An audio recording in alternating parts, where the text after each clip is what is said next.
হরে কৃষ্ণা। হরে কৃষ্ণা, ভালো আছেন সবাই নিশ্চয়ই। সকল বৈষ্ণবের চরণে আমার প্রণাম, ধন্যবাদ যারা জয়েন করেছেন আমাদের প্লিজ শ্রীমদ্ ভাগবতম ক্লাসে। আমরা প্রথম স্কন্ধে 13 নম্বর অধ্যায় আছে, অলমোস্ট শেষের দিকে। আশা করি আজকে অথবা নেক্সট ক্লাসের মধ্যে আমরা এই অধ্যায়টা শেষ করতে পারবো। তো ক্লাসের শুরুতেই প্রথমে আমরা জয় রাধা মাধব মঙ্গলাচরণ দিয়ে শুরু করছি। মাতাজি, শ্রী মাতাজি, আপনি শুরু করুন। আপনার মাইকটা মিউট আছে মাতাজি, আপনার মাইকটা মিউট আছে ঈশ্বরী মাতাজি।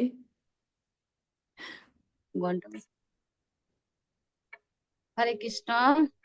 জয় রাধা মাধব, জয় কুঞ্জ বিহারী। জয় রাধা মাধব, জয় কুঞ্জ বিহারী। গোপীজন বল্লভ গিরিবরধারী। যশোদানন্দন ব্রজজন রঞ্জন, যশোদানন্দন ব্রজজন রঞ্জন। যমুনার তীর বনচারী। জয় রাধা মাধব কুঞ্জ বিহারী। হরে কৃষ্ণ হরে কৃষ্ণ, কৃষ্ণ কৃষ্ণ হরে হরে, হরে রাম হরে রাম, রাম রাম হরে হরে। জয় জয় শ্রীকৃষ্ণ চৈতন্য প্রভু নিত্যানন্দ, শ্রী অদ্বৈত গদাধর শিবাসাদি গৌর ভক্তবৃন্দ। নিতাই গৌর হরি বল হরি বল হরি বল। জয় জয় প্রভুপাদ প্রভুপাদ প্রভুপাদ। জয় জয় গুরুদেব গুরুদেব গুরুদেব। ওম অজ্ঞানতিমিরান্ধস্য জ্ঞানাঞ্জনশলাকয়া চক্ষুর্মীলিতং येन তস্मै শ্রীগুরুভ্যো নমঃ। শ্রীচৈতন্যমনঃভীষ্টং স্থাপিतं येन भूतले स्वयं रूपं पदमहं ददाति स्वपदान्तिकं। वन्देऽहं श्रीयुतं श्रीपदकमलं श्रीगुरुन् वैष्णवं श्रीरूपं साग्रजातं सहगण रघुनाथं तं सजीवं साद्वैतं सावधूतं परिजनसंहितं कृष्ण चैतन्यदेवं श्रीराधा कृष्ण पदं सहगण ललिता श्री विशाखानितां च। नमो विष्णुपादाय कृष्णप्रेष्ठाय भूतले श्रीमते भक्तिवेदान्त स्वामिनीति नामिने। नमस्ते सरस्वती देवे गौरवाणी प्रचारिणे, निर्विशेष शून्यवादी पश्चात देशतारिणे। हे कृष्ण करुणार सिंधु दीनबंधु जगतपते गोपेश गोपिका कांत राधा कांत नमस्ते। तप्त कांचन गौरांगी राधे वृंदावनेश्वरी विश्व भानुसुते देवी प्रणामामि हरे प्रिय। नमो महावदनाय कृष्ण प्रेम प्रदायते कृष्ण कृष्ण चैतन्य नामे गौतीशय नमः। वाञ्छाकल्पतरुवच्च कृपा सिन्धुभ्ये वच्च पतितानां पावनेभ्यो वैष्णवेभ्यो नमो नमः। ओं बिन्दाय तुलसी देव्याय केशवस्य विष्णु भक्ति पदे देवी सत्यपत्तये नमो नमः। नीलाचल निवासाय नित्याय परमात्मते बलभद्र सुभद्रवं जगन्नाथे तम नमः। नारायण नमस्कृतं नरं चैव नरोत्तमं देवीं सरस्वतीं व्यासं ततो जयमुदीरनष्टप्रियेषु भद्रेषु नित्यं भगवतो सेवायै भगवती उत्तम श्लोके भक्ति भगवती नष्टिके। जय श्री कृष्ण चैतन्य प्रभु नित्यानंद श्री अद्वैत गदाधर शिवासादि गौर भक्तवृंद। हरे कृष्ण कृष्ण कृष्ण हरे हरे, हरे राम राम राम हरे हरे। ओं नमो भगवते वासुदेवाय, ओं नमो भगवते वासुदेवाय, ओं नमो भगवते वासुदेवाय। हरे कृष्ण। শ্রীমদ্ ভাগবতম কি জয়, শিল প্রভুপাদ কি জয়, নিতাই গৌর প্রেমানন্দে হরি হরি বল। আচ্ছা ঠিক আছে, তাহলে আমরা প্রশ্নগুলো দিয়ে শুরু করি। রীতা মাতাজি ক্যামেরা অন করতে পারেন। তাহলে আমাদের প্রথম প্রশ্নটা ছিল, ভগবান সাধুদের পরিত্রাণ করার জন্য এবং দুষ্কৃতকারীদের ধ্বংস করার জন্য আবির্ভূত হয়েছেন, রাইট? তার মানে কি এটা থেকে কি বোঝা যায় যে ভগবান সবাইকে সমানভাবে ভালোবাসে না? এটা থেকে এটা বোঝা যায় যে ভগবান দুষ্কৃতকারীদের ভালোবাসে না আর সাধুদের ভালোবাসে। ভগবান সবাইকে সমানভাবে ভালোবাসছেন। সবাইকে ভালোবাসেন, তবে সাধুদের প্রতি বিশেষ কৃপা পরায়ণ। তাহলে আমরা কিভাবে ব্যাখ্যা করব যে যদি আমরা বলি যে দুষ্কৃতকারীদের মানে বিনাশ করে ভগবান, কিভাবে তাদের ভালোবাসে? যেমন সমস্ত জীবকে সমানভাবে দেখেন, তবে তার কার্যক্রম ভক্ত এবং অভক্তদের প্রতি আলাদা হতে পারে। কর্ম ভাবের ভিত্তিতে, যেমন একজন পিতা তার সব সন্তানকে ভালোবাসেন, কিন্তু কেউ যদি অসুস্থ হয়ে অসৎ পথে চলে, তাকে সংশোধনের জন্য কঠোর হতে হয়। ভগবান দুষ্টদের দমন করেন এবং উদ্ধারের কি তাদের উদ্ধারের জন্য এবং সাধুদের রক্ষা করার জন্য শরণাগত। তার মানে কি হলো, দুষ্কৃতকারীদেরও ভগবান ভালোবাসে, কিন্তু যেহেতু তারা ভালোবাসেন। অসৎ কাজ করছে তাদেরকে সবাইকে শোধরানোর ভালোবাসেন। শোধরানোর জন্য তিনি এরকম ভাবে শাস্তি দেন। তো শোধরানোটাও হচ্ছে ভগবানের ভালোবাসার প্রকাশ। যেমন ধরেন কারো ঘরের মধ্যে কারো যদি শরীর খারাপ হয়, এখন ডাক্তার যদি বলে যে ওকে হাসপাতালে রাখতে হবে, রাইট? এখন কেউ কি বলবে যে আমরা ওকে ভালোবাসি না তাই ঘর থেকে বের করে হাসপাতালে পাঠিয়ে দিয়েছি, তাই কি বলবে? আমরা না, তাকে না, হাসপাতালে পাঠাচ্ছি কেন? আমরা তাকে ভালোবাসি যেন সে ভালো সুস্থ হয়ে বাড়ি ফিরে, রাইট?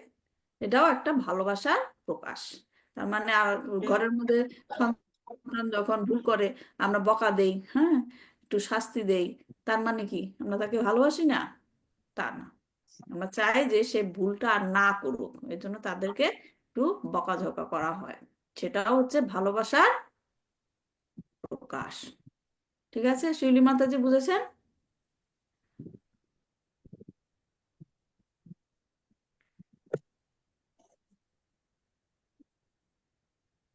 বুঝেছেন মাতাজি? ঠিক আছে। ভগবান সবাইকে ভালোবাসে। আচ্ছা, 2 নম্বর প্রশ্নটা হচ্ছে ভগবদ গীতার 14 নম্বর অধ্যায়ের 4 নম্বর শ্লোকে ভগবান বলেছেন অহম বীজ প্রদপিতা, এবং 13 নম্বর অধ্যায়ের 28 নম্বর শ্লোকে বলেছেন সমাং সর্বেষু ভূতেষু। এর মানে কি? এই দুইটা কথার মানে কি? হরে কৃষ্ণ মাতাজি, আমি বলবো। দেখি আর কেউ চেষ্টা করুক, আমি জানি আপনি পারবেন। আর কেউ চেষ্টা করুক। শিউলি মাতাজি পেয়েছেন উত্তরটা? অহম বলবো। বীজ প্রতপিতা। মাতাজি একটু দাঁড়ান, ঈশ্বরী মাতাজি। শিউলি মাতাজি পেয়েছেন উত্তরটা? অহম বীজ প্রদপিতা মানে কি, আর সমাং সর্বেষু ভূতেষু, এই দুইটা কথার মানে কি? গীতা গীতা হরে খুললে কৃষ্ণ পাবেন। মাতাজি, আমি বলবো। একটু হরে দাঁড়ান, কৃষ্ণ মাতাজি। একটু একটু ওয়েট আচ্ছা, করেন, শিউলি মাতাজিকে জিজ্ঞেস করি। মাতাজি মাতাজি পেয়েছেন? আমি পাইনি। না, গীতা, আমি যখন গীতার শ্লোক দিয়ে দিব না, নাম্বারটা দিয়ে দিব, গীতাটা খুলে পড়বেন। ওখানে শিল প্রভুপাদ ব্যাখ্যা করে দিয়েছে। আমার দেওয়ার উদ্দেশ্যটাই হলো এটা, যে আমি শ্লোক নাম্বারটা দিয়ে দিব, অন্তত পক্ষে আপনি গীতাটা খুলে পড়বেন। ঠিক আছে মাতাজি? এরপর থেকে পড়ে দেখবেন, ওইখানে উত্তর পেয়ে যাবেন। আচ্ছা ঠিক আছে, রীতা মাতাজি বলেন। হরে কৃষ্ণ মাতাজি, প্রণাম। বলেন। অহম বীজ প্রত পিতা এর মানে হচ্ছে ভগবান শ্রীকৃষ্ণ সমস্ত জীবের বীজ প্রদানকারী পিতা। হ্যাঁ, আর সমাং সর্বেষু ভূতেষু মানে কি?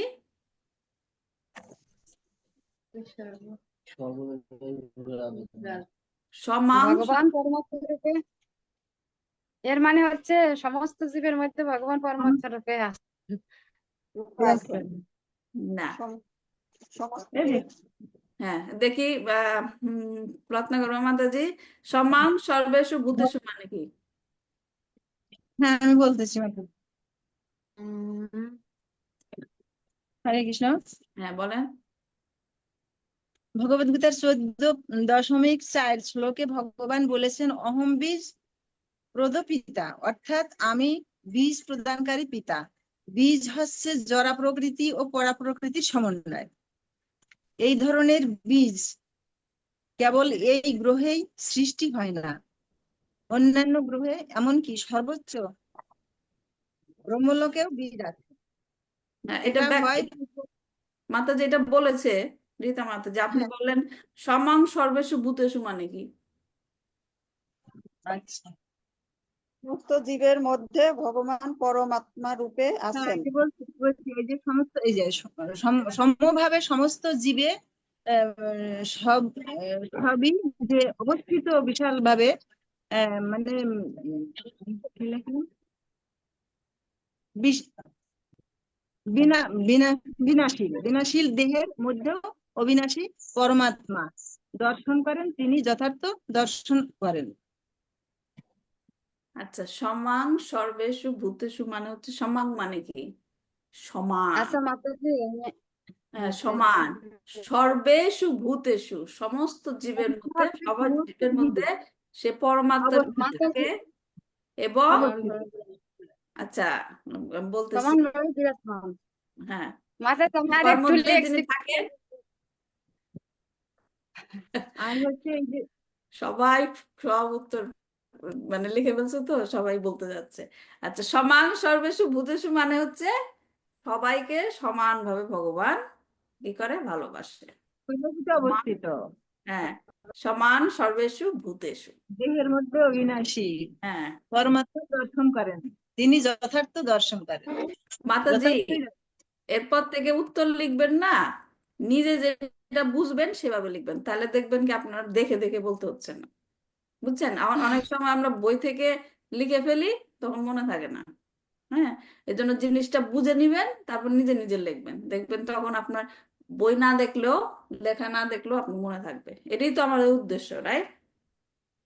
আচ্ছা, ঠিক আছে, সবাই ভালো করেছেন। তারপর কিন্তু 3 নাম্বার প্রশ্নটা হচ্ছে, এই যে আমরা ভাগবতম পড়ছি, এই অধ্যায়ের 15 নাম্বার শ্লোকে নারদ মুনি যুধিষ্ঠির মহারাজকে কি উপদেশ দিচ্ছেন? 50 নাম্বার শ্লোকে। নারদ মুনি যুধিষ্ঠির মহারাজকে উপদেশ দিয়েছিলেন যে যদু বংশের ধ্বংস এবং ভগবানের অপ্রকট লীলা বিলাস পর্যন্ত তারা যেন অপেক্ষা করেন। হুম, আর আর কেউ অ্যাড করতে চান? হ্যাঁ হরে কৃষ্ণ মাতাজি, মাতাজি, আমার বলুন। একজন এটাই একজন আমি করে, একজন একজন এটাই করে। এটাই? এটাই আচ্ছা, হ্যাঁ। রীতা মাতাজি। নারদ মুনি যুধিষ্ঠির মহারাজকে উপদেশ দিয়েছেন, গান্ধারী ধৃতরাষ্ট্র বিদুর চলে গেছে, সেটা বিরোধিতা না করে সহযোগিতা করো, সমস্ত কাজই ভগবানের ইচ্ছায় হয়। নারদ মুনি যুধিষ্ঠির মহারাজকে পারমার্থিক জ্ঞান দিয়ে যদু সব বংশ ধ্বংস। হ্যাঁ হ্যাঁ হ্যাঁ, আমার লেখছে এটা। হ্যাঁ, বলতে দেন রীতা মাতাজিকে। হ্যাঁ, বলেন মাতাজি।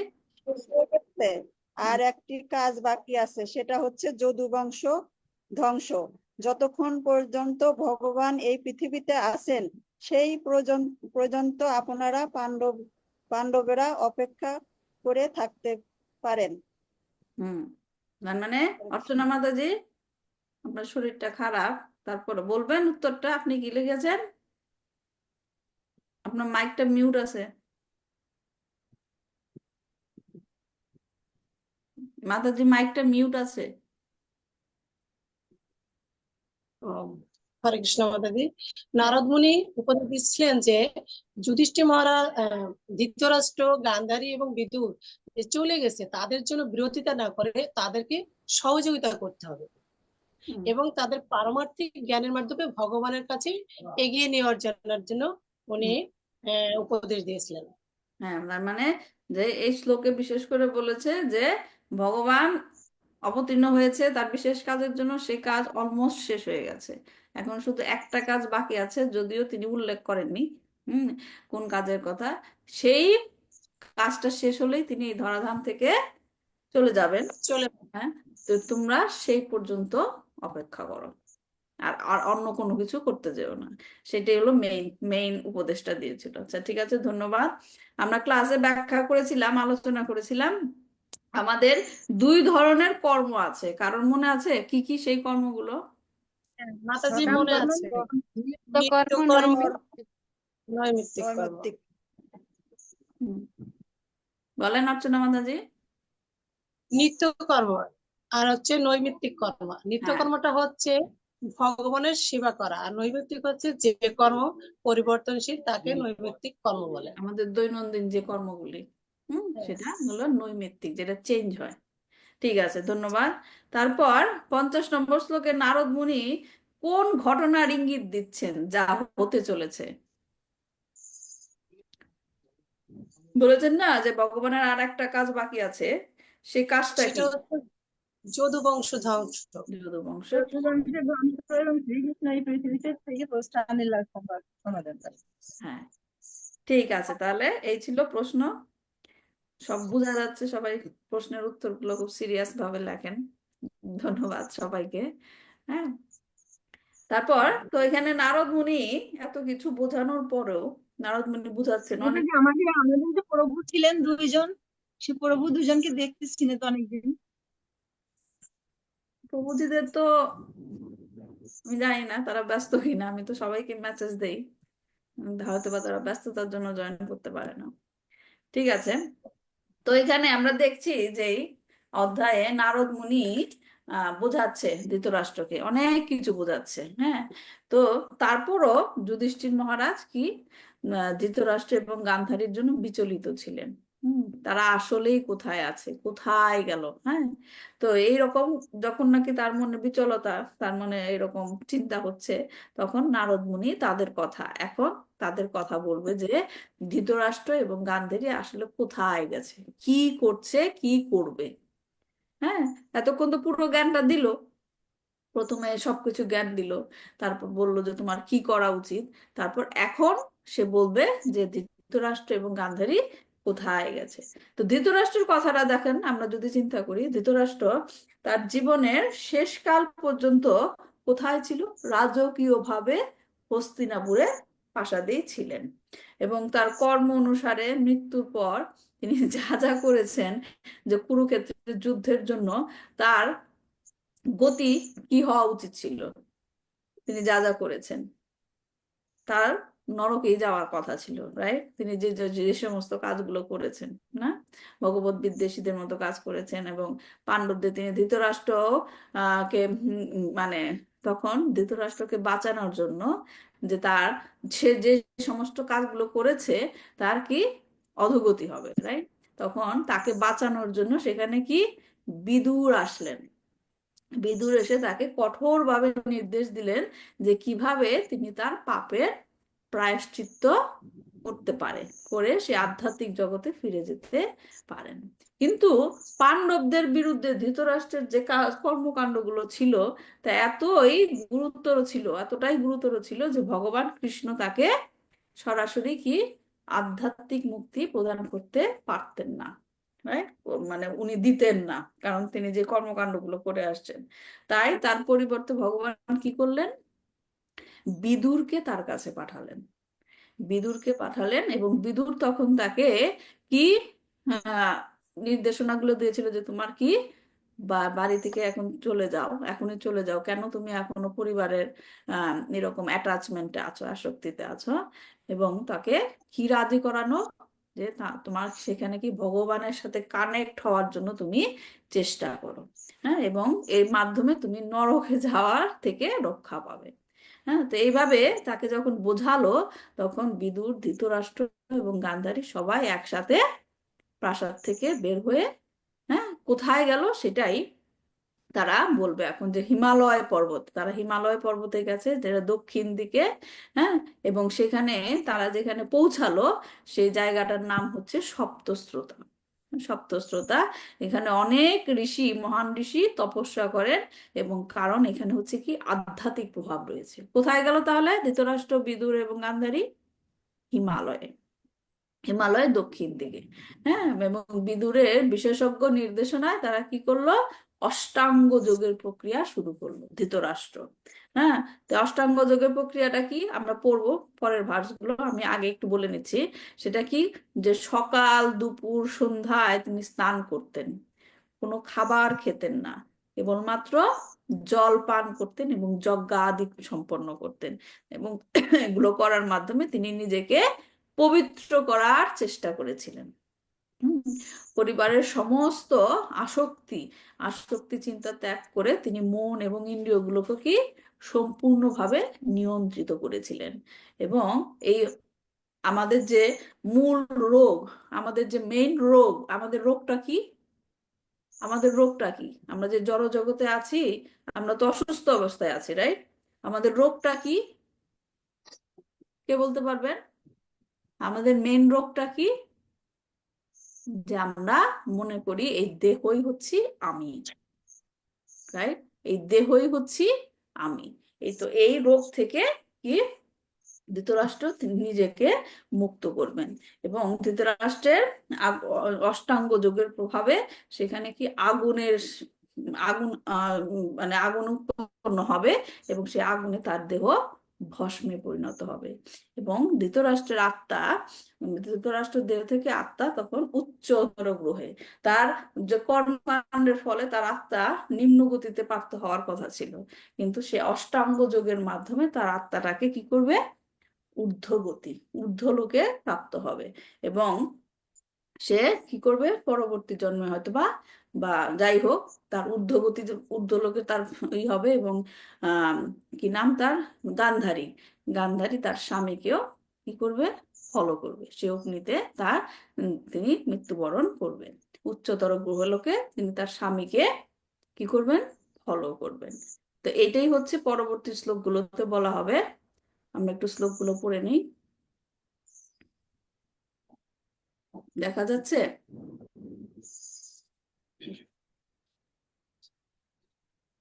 আজকে আমরা 51 নম্বর শ্লোক থেকে পড়বো, রাইট? ধৃতরাষ্ট্র সভাত্রা গান্ধার্যা চ সভার্যয়া দক্ষিণেন হিমাবত ঋষি নামাশ্রমং গতম। কি বলছে এখানে? ধৃতরাষ্ট্র সাহা ভার্তা, মানে ধৃতরাষ্ট্র তার ভাই বিদুরের সাথে গান্ধারিয়া চা সা ভারিয়া যা, এবং তার স্ত্রী গান্ধারীর সাথে দক্ষিণা হিমাবতা, মানে সেখানে দক্ষিণ দিকে হিমালয়ের পথে ঋষিনাম আশ্রমাম গাতা, যা হচ্ছে মুনি ঋষিদের আশ্রয়স্থল। তার মানে কি? যে বলছে নারদ মুনি, হে রাজন, আপনার পিতৃব্য ধৃতরাষ্ট্র তার ভ্রাতা বিদুর এবং তার পত্নী গান্ধারী সহ হিমালয়ের দক্ষিণ দিকে গিয়েছে, যেখানে কি ঋষিদের আশ্রম আছে। তাহলে কোথায় গেছে তারা? হিমালয়ে। তারপর কি বলছে?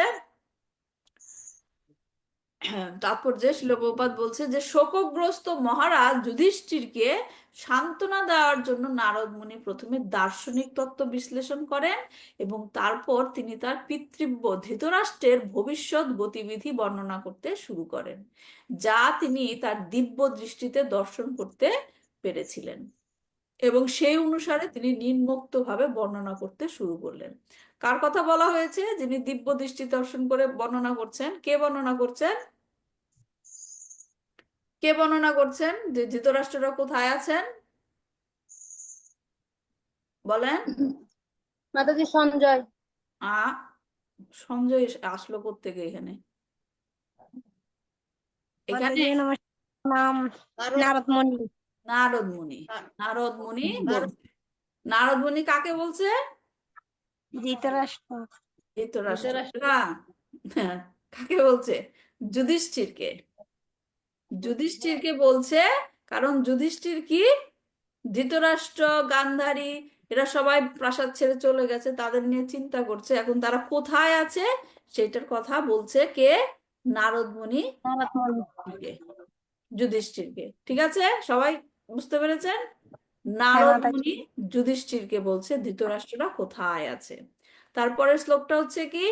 স্রোতবি সপ্ত বিদ্যা বৈশধূনি সপ্তধা ব্যাধাত সপ্তানাং প্রীতয়ে নানা সপ্ত স্রোত প্রচক্ষতে। মানে বলছে যে সেই স্থানে পবিত্র গঙ্গা নদী, সেই স্থানে পবিত্র গঙ্গা নদী সপ্ত ঋষির প্রীতি সম্পাদনের জন্য নিজেকে সপ্ত ধারায় বিভক্ত করেছেন। সেই জন্য সেই স্থানকে লোকে সপ্তস্রোত তীর্থ বলে। হ্যাঁ, এখানে হয়তো একটা লীলা আছে, আমি লীলাটা জানি না, যে সপ্ত ঋষির প্রীতি সম্পাদনের জন্য আহ গঙ্গা গঙ্গা মাতা নিজেকে সপ্ত ধারায় বিভক্ত করেছিল, যেখানে নাকি ধৃতরাষ্ট্ররা পৌঁছালো। হ্যাঁ, সেই জায়গাটার নাম হচ্ছে কি সপ্তস্রোত তীর্থ। কোথায় এটা? হিমালয়ে। ঠিক আছে, সবাই বুঝতে পেরেছেন? ধৃতরাষ্ট্ররা সবাই এখন হিমালয়ে আছে, এবং সেখানে গিয়ে তারা কি করছে সেটা পরবর্তী শ্লোকে বলা হচ্ছে। স্নাত্তানুশবনং তস্মিন হুত্তা চাগ্নিন যথাবিধি অভক্ত উপাসান্তাত্মা শাস্তে বিগতৈষণম। পড়েন, কে পড়বেন? এই যে মাতাজি পড়তে চান, পড়েন।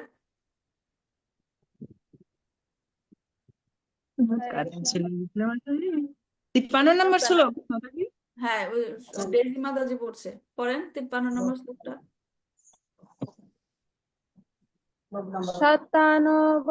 शतानुशोभनं तस्मिन् होता साकेन जताविधि অববক্ত উপসন্তাত্মা স আস্তে বিগতৈষণ।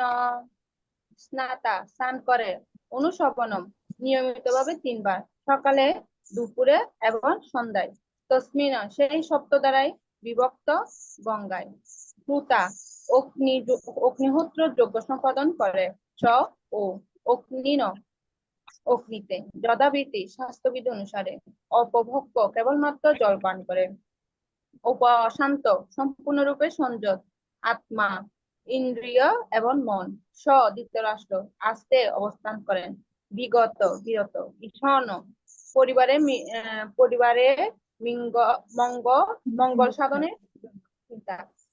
অনুবাদ: সেই সপ্তস্রোতা নদীর তীরে ধৃতরাষ্ট্র প্রতিদিন সকাল, দুপুর এবং সন্ধ্যায় স্নান করে অগ্নিহোত্র যজ্ঞ সম্পাদন পূর্বক কেবলমাত্র জল পান করে অষ্টাঙ্গ যোগ অনুশীলন শুরু করেছেন। এই অনুশীলন মন এবং ইন্দ্রিয় সংযমে সহায়ক এবং মানুষকে পুত্র কলত্রে আসক্তি থেকে সম্পূর্ণরূপে মুক্ত করে। ধন্যবাদ। তাৎপর্য করছি, শিল প্রভুপাদের তাৎপর্য। শিল প্রভুপাদ কি জয়। মন এবং ইন্দ্রিয় সমূহকে বিষয়াসক্ত থেকে মুক্ত করে অধ্যাত্ম চেতনায় নিযুক্ত করার মাধ্যমে সংযত করার গতানুগতিক পন্থা হলো যোগ প্রক্রিয়া। যোগের প্রাথমিক প্রক্রিয়াগুলো হচ্ছে আসন, প্রাণায়াম, প্রত্যাহার, ধ্যান, ধারণা এবং অবশেষে পরমাত্মা উপলব্ধির মাধ্যমে সমাধি। এইভাবে গতানুগতিক পন্থায় আধ্যাত্মিক স্তরে উন্নীত হওয়ার জন্য প্রতিদিন ত্রিসন্ধ্যায় স্নান, যতদূর সম্ভব উপবাস করা, আসনে প্রবিষ্ট হয়ে মনকে অধ্যাত্ম চিন্তায় একাগ্র করা এবং সেইভাবে ধীরে ধীরে জড় বিষয় থেকে মুক্ত হওয়া ইত্যাদি বিধি অনুশীলন করার ব্যবস্থা রয়েছে। জড় অস্তিত্ব মানে মায়িক জড় বিষয়ে মগ্ন হওয়া।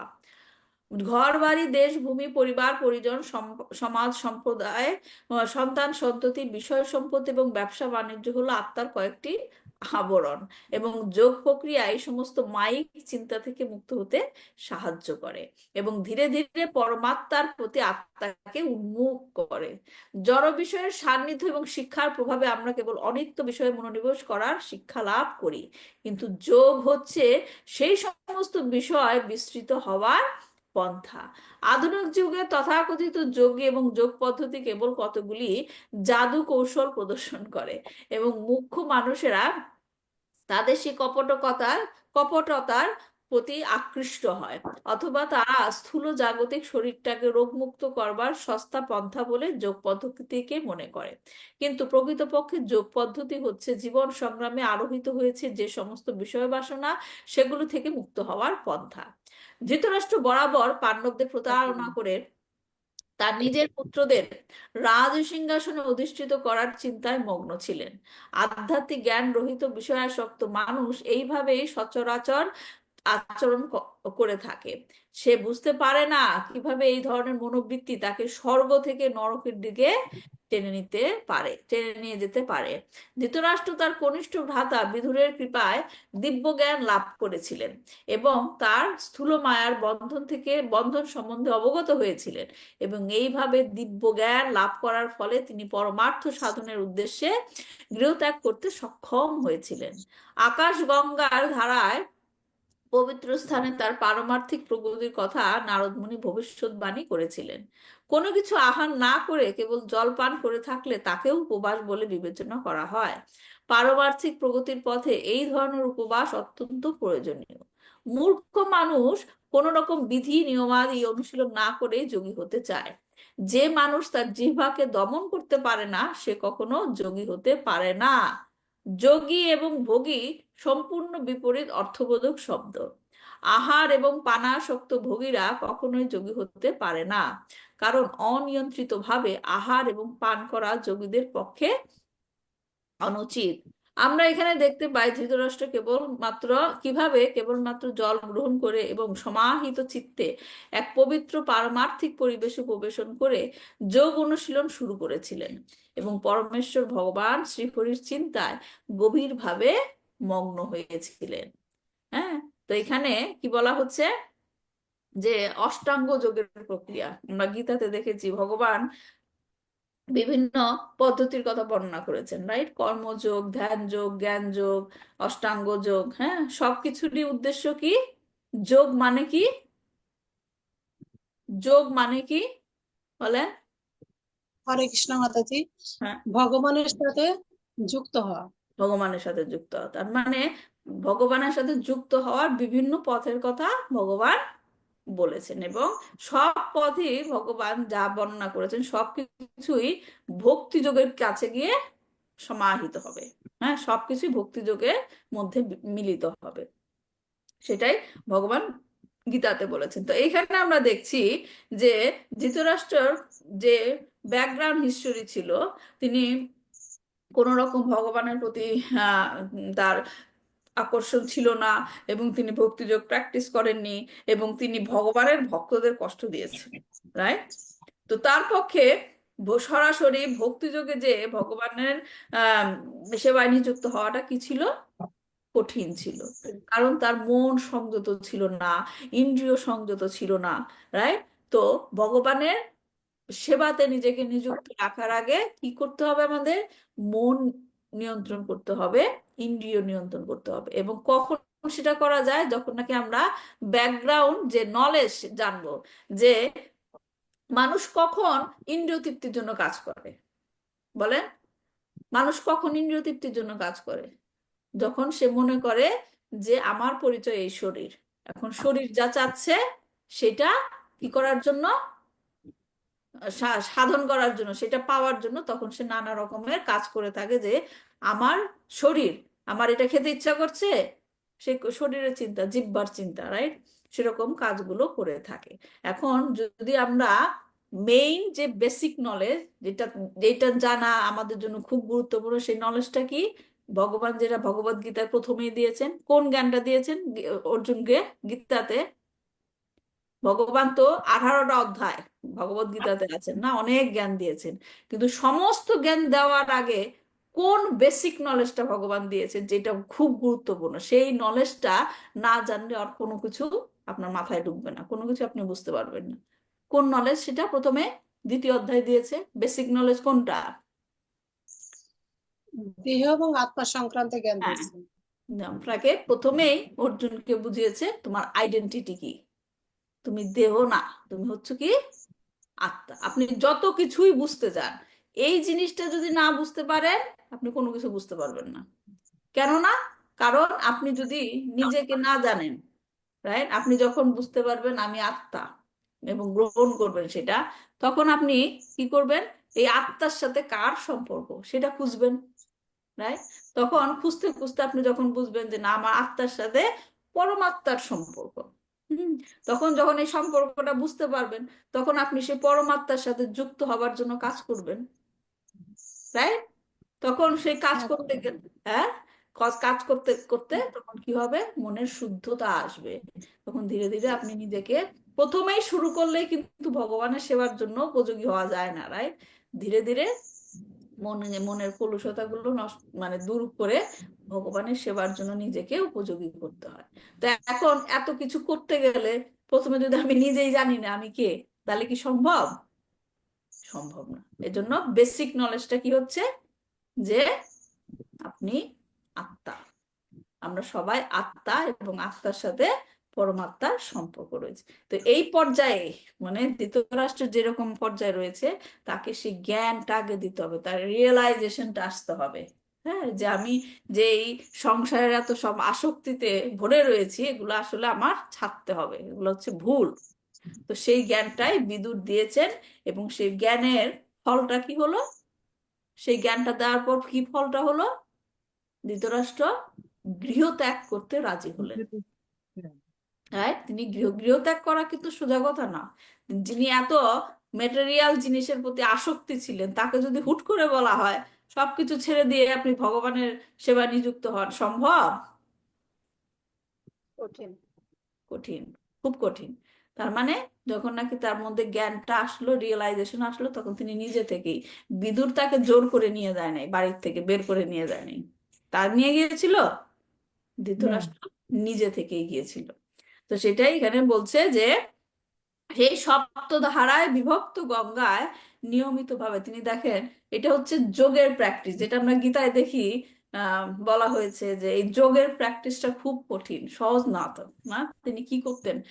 3 বার স্নান করতেন, কিছু না খেয়ে শুধুমাত্র জল পান করে কি করতেন? যজ্ঞাদি করতেন। যজ্ঞাদি করে তিনি নিজেকে কি করতেন?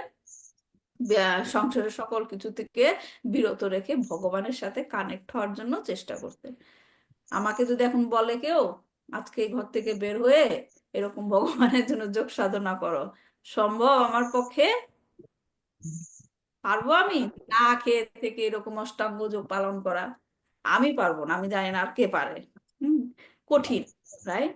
এর জন্য ভক্তি যোগটা হচ্ছে যেটা আমাদেরকে শ্রী চৈতন্য মহাপ্রভু কি দিয়েছেন, সহজ পন্থা।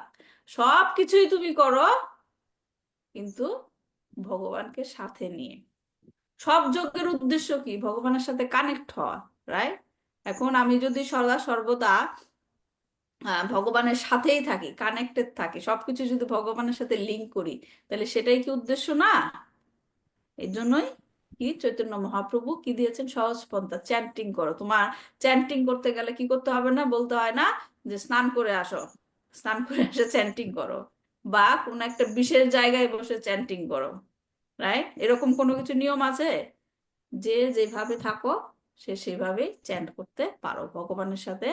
কোন একটা ক্লাসে শুনেছিলাম যে আমি দেশে থাকি, সরি আমি বিদেশে থাকি, দেশের কারো লোকের সাথে যোগাযোগ করতে গেলে কি করব? তাদের সাথে কিভাবে কথা বলবো? এই যে আপনাদের সাথে আমি এখন কথা বলছি, আপনারা বাংলাদেশে আছেন, আমি এখানে, নেটওয়ার্ক করতে হয়। ঠিক, মাথা দিয়ে ঠিক বলেছেন, নেটওয়ার্ক। মানে সেটা কিভাবে হয়? এখন ইন্টারনেট আছে, অনেক কিছু আছে। একজনের সাথে আরেকজনের সম্পর্ক, আরেকজনের সাথে আরেকজনের সম্পর্ক, এরকম। হ্যাঁ, না কিন্তু যোগাযোগটা করি কিভাবে? ফোনের মাধ্যমে ফোন করি, ফোনের মাধ্যমে। ইমেল করি, বা যোগাযোগ করি আমরা, কিন্তু সরাসরি আপনি শুনতে পাচ্ছেন, কারোর ভয়েসটা শুনতে পাচ্ছেন কিভাবে? সেটা ফোনের নেটওয়ার্কের মাধ্যমে, মাধ্যমে। ফোনের মাধ্যমে। তো সেই রকম এই জড়জগতে থেকে সরাসরি গোলক বৃন্দাবনে কৃষ্ণের সাথে আপনি কানেক্ট করবেন কিভাবে? কিভাবে? গুরুর মাধ্যমে। গুরু। গুরু তো থাকবেই, কিন্তু আপনি সরাসরি কানেকশন করছেন কিভাবে? সরাসরি কৃষ্ণের সাথে টেলিফোনে কানেকশন হচ্ছে কিভাবে? ভক্তির মাধ্যমে। চ্যান্টিং, হরে কৃষ্ণ মহামন্ত্রের মাধ্যমে। হরে কৃষ্ণ কৃষ্ণ কৃষ্ণ হরে হরে, হরে রাম রাম রাম হরে হরে। যতবার আপনি চ্যান্ট করবেন, রাধা কৃষ্ণ আপনার জিহ্বায় কি করবে? নৃত্য করবে। এবং একমাত্র এজন্যই বলা হয় যে গোলকেরও প্রেমধন হরিনাম সংকীর্তন। এবং সেই গোলকের প্রেমধন কে নিয়ে আসলো আমাদের কাছে? সরাসরি, সরাসরি গোলক থেকে চৈতন্য মহাপ্রভু। চৈতন্য মহাপ্রভু, একদম সরাসরি, আর কোনো কাছে যেতে হবে না, একদম গোলক বৃন্দাবন থেকে কি এই ধরাধামে আমাদের কাছে ডাইরেক্ট কানেকশন, ডাইরেক্ট কানেকশন। এর হচ্ছে এর জন্য চ্যান্টিং। চ্যান্টিং হচ্ছে কৃষ্ণের সাথে সরাসরি যোগাযোগ। তো যাই হোক, এখানে ধৃতরাষ্ট্র কি করছেন? অষ্টাঙ্গ যোগ প্র্যাকটিস করছেন। হ্যাঁ, তার জীবনের সর্বদাই তিনি পুত্রদের প্রতি কি ছিলেন? আকৃষ্ট ছিলেন, এবং কেবলমাত্র তাদের উন্নত জীবন ধারণের চিন্তা করতেন। এবং এই কারণে ছেলেদের চিন্তা করতে করতে তিনি পাণ্ডবদের পাণ্ডবদের কি সর্বনাশ করতেও তিনি রাজি ছিলেন। কি রকম মেন্টালিটি দেখেন। হুম, যে তার নিজের ছেলের ভালো হোক, পাণ্ডবদের ধ্বংস হোক। তো যারা এরকম জড় আসক্তিতে থাকে এবং আধ্যাত্মিক জ্ঞান সম্বন্ধে অজ্ঞ থাকে, তাদেরই কেবল এগুলা করা সম্ভব। হ্যাঁ, আর যারা এরকম করে তারা নিজেরাও বুঝে না আমার এই কাজগুলো কি হবে, আমাকে এই ভালো অবস্থান থেকে টেনে নিচে নিয়ে যাবে, নরকে নিয়ে যাবে। হ্যাঁ, তারা সেটা বুঝতে পারেন না।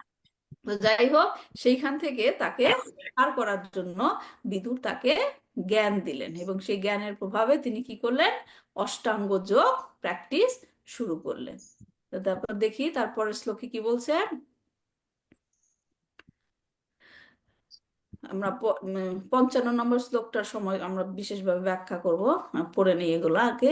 54 নম্বর শ্লোকে বলছে, জিতাসন জিত শ্বাস প্রত্যারিত শরীন্দ্রিয় হরি ভাবনায় ধস্ত রজ সত্যতম মল। এখানে বলছে যে যিনি যৌগিক আসনের পদ্ধতি এবং শ্বাস প্রক্রিয়াদি আয়ত্ত করেছেন। দেখেন কত কঠিন একটা প্রক্রিয়া। যৌগিক আসনের পদ্ধতি এবং শ্বাস প্রক্রিয়াদি আয়ত্ত করেছেন তিনি, জড় বিষয় থেকে 6 ইন্দ্রিয় প্রত্যাহার করে। 6 ইন্দ্রিয় কি কি, কে কে জানেন? 6 ইন্দ্রিয়র কথা বলা হয়েছে। 6 ইন্দ্রিয় কি কি? 6টা ইন্দ্রিয় বলা হচ্ছে। বর্ণ, হ্যাঁ, চক্ষু, বর্ণ, নাসিকা, বুঝি না, কেউ কি বলছেন? রসনেন্দ্রিয়। 6 ইন্দ্রিয়, 6টা ইন্দ্রিয় কি কি? চক্ষু, কর্ণ, নাসিকা, হুম, তারপর হ্যাঁ, পঞ্চেন্দ্রিয়র কথা আমরা জানি, রাইট? আমাদের 5টা ইন্দ্রিয় আছে, কিন্তু এখানে বলা হচ্ছে 6 ইন্দ্রিয়। আরেকটা কি? আরেকটা কি কৃষ্ণ বলেছে ভগবত গীতায়? মানা। মাতাজি হ্যাঁ, মন হতে পারে, মন। মনকে সব হ্যাঁ, মন। তাপসী মাঝে যে আপনি তো ভালো ভালো অ্যান্সার দেন, আপনি প্রত্যেকদিন ক্লাসে জয়েন করেন, ক্যামেরা অন করেন। তাহলে তো আমরাও শিখি আপনার কাছ থেকে। তার মানে মন, পঞ্চ ইন্দ্রিয় এবং কি মন, মন হ্যাঁ, এদেরকে একসাথে বলা হচ্ছে 6 ইন্দ্রিয়। তো এবার এই অষ্টাঙ্গ যোগের মাধ্যমে কি হচ্ছে, 6 ইন্দ্রিয় প্রত্যাহার করে পরমেশ্বর ভগবান শ্রীহরির ভাবনায় মগ্ন হতে পারেন। দেখেন কিরকম মুক্তির কথা বলছে। কিরকম মুক্তির কথা বলছে, যে শ্রীহরির ভাবনায় মগ্ন হতে পারেন এবং সেইভাবে জড়া প্রকৃতির সত্য রজ ও তমগুণ জনিত কলুষ থেকে মুক্ত হতে পারে। এখানে দেখেন এই শ্লোকে অনেক কিছু শেখার আছে। হ্যাঁ, সত্য রজ তম গুণ জনিত কলুষ বলছে, 3টা গুণকেই বলছে কলুষতা। তো তাৎপর্যে শ্রীল প্রভুপাদ কি বলেছেন, যোগের প্রাথমিক অনুশীলন হচ্ছে আসন, প্রাণায়াম, ধ্যান, ধারণা ইত্যাদি। যোগের এই সমস্ত অঙ্গের অনুশীলনে মহারাজ ধৃতরাষ্ট্রকে কৃতকার্য হতে হয়েছিল। দেখেন, অষ্টাঙ্গ যোগের মাধ্যমে তাকে কৃতকার্য হতে হয়েছিল, কারণ তিনি এক পবিত্র স্থানে প্রবেশন করে পরমেশ্বর ভগবান শ্রীহরির ধ্যানে একাগ্রচিত্ত হয়েছিলেন। এইভাবে তার সমস্ত ইন্দ্রিয়গুলি ভগবানের সেবায় নিযুক্ত হয়েছিল। এই পদ্ধতির অনুশীলন ভক্তদের সরাসরি ভাবে জড়া প্রকৃতির 3টি গুণের কলুষ থেকে মুক্ত হতে সাহায্য করে।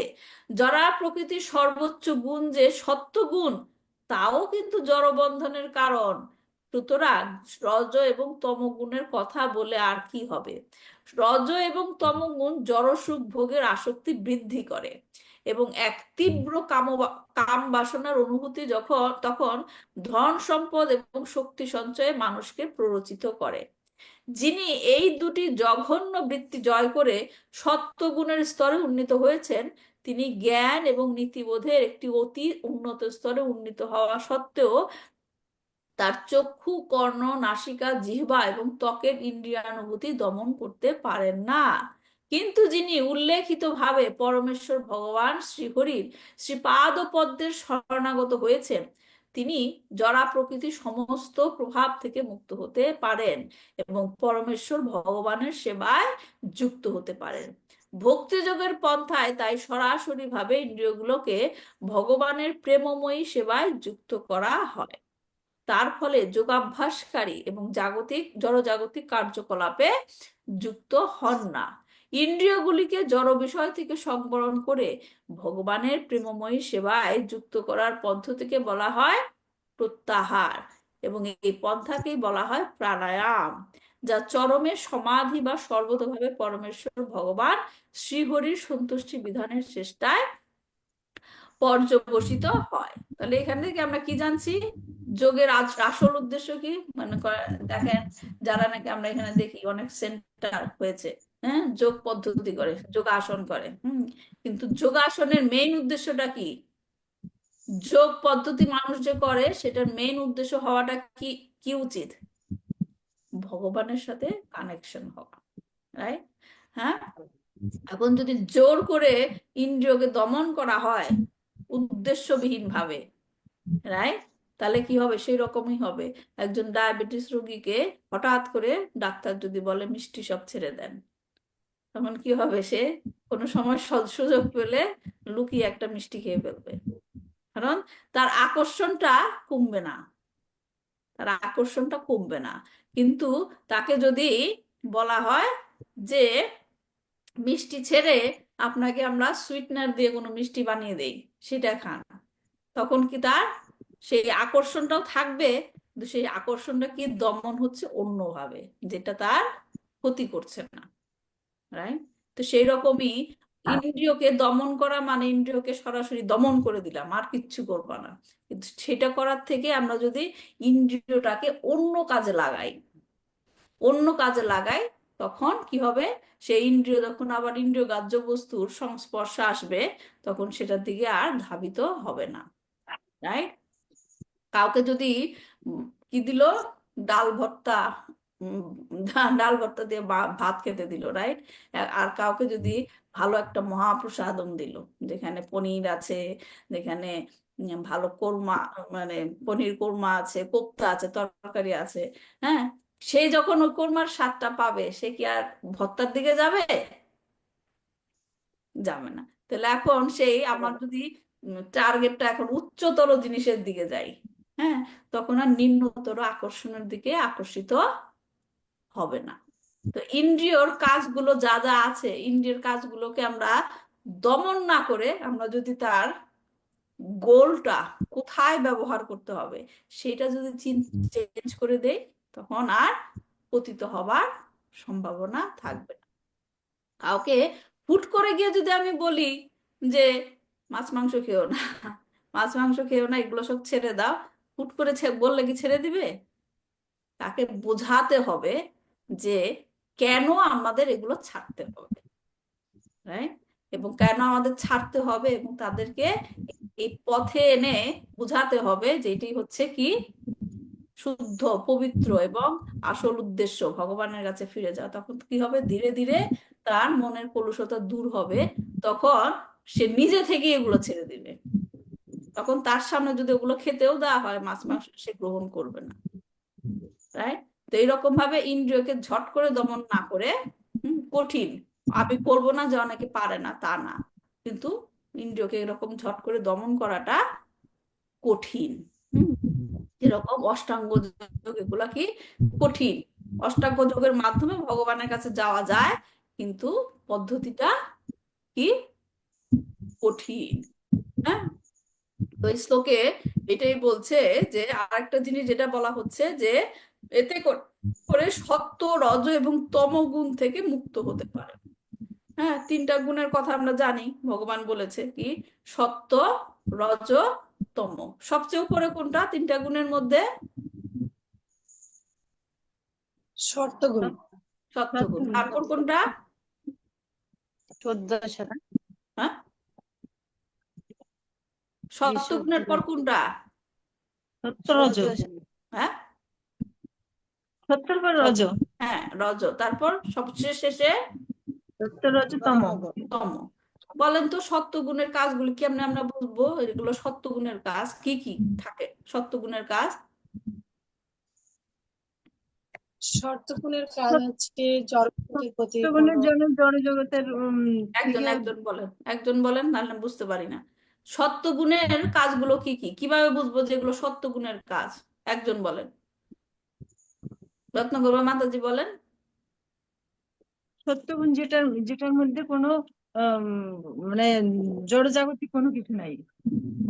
না, থাকবে, জড়জাগতিক কিছু থাকবে, কিন্তু সত্যগুণের কাজগুলো কি কি?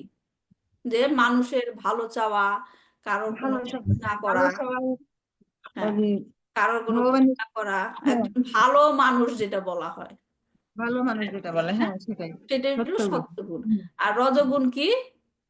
যে আপনার রজ- অনেক আকাঙ্ক্ষা, আমি বড় হব, এটা হব, ওইটা হব, যে প্যাশন বড় যেটা, হ্যাঁ। আর তমগুণটা কি? তমগুণ হচ্ছে অন্ধকার, যেটা যে মানুষের ক্ষতিও করে, তারপর কি ভালো কাজগুলো করে না, তমগুণের মধ্যে পড়ে এগুলা। এখন স্বভাবতই যারা নাকি ভগবানের প্র্যাকটিস, যারা ভগবানের সরি দেবদেবীর পূজা করে, হ্যাঁ, দেবদেবীর পূজা করার মধ্যেও আবার সত্য রজতম থাকে, রাইট? হ্যাঁ, যে সত্যগুণে যারা নাকি ভগবান বিষ্ণুর আরাধনা করে, হ্যাঁ, মানে কি বলবো আর কি, বিষ্ণু তত্ত্ব যেটা ধীরে ধীরে উপরে যায়, রাইট? তম থেকে রজ, রজ থেকে সত্য। এবং ভগবানের ভক্ত হতে গেলে অবশ্যই সত্য গুণে থাকতে হবে, রাইট? কিন্তু সত্য গুণে থাকলেও সবকিছু হয়ে গেল না, সত্য গুণ থেকেও কি হবে? উপরে যেতে হবে, সত্যগুণ থেকে উপরে যেতে হবে, যেটা ভগবান শ্রীকৃষ্ণ অর্জুনকে বলেছে। হ্যাঁ, গুণাতীত হও, মানে তিন গুণের অতীতে, অতীতে মানে হ্যাঁ, কি, তিন গুণের উপরে যাও। হ্যাঁ, তো এখন তার মানে মাতাজি যেটা বললেন যে জড়জাগতিক কাজ নাই আর কি সত্যগুণের, সত্যগুণের মধ্যে জড়জাগতিক কাজ আছে, এই সত্যগুণেরও কলুষতা আছে, সত্যগুণেরও কলুষতা আছে। তো সেটাই আমরা নেক্সট ক্লাসে ব্যাখ্যা করব। আমি বলেছিলাম আজকে আমার ক্লাসটা একটু তাড়াতাড়ি শেষ করব, তো সেটা আমরা, যে সত্যগুণের কলুষতা কি সেটা শিল প্রভুপাদ কিভাবে ব্যাখ্যা করেছে আমরা নেক্সট ক্লাসে জানবো। তা আজকে এ পর্যন্তই রাখছি। কারো কোনো প্রশ্ন আছে?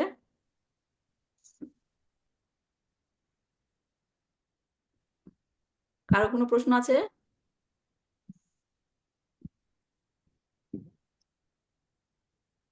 আচ্ছা, কারো কোনো প্রশ্ন না থাকলে আজকে শেষ করছি।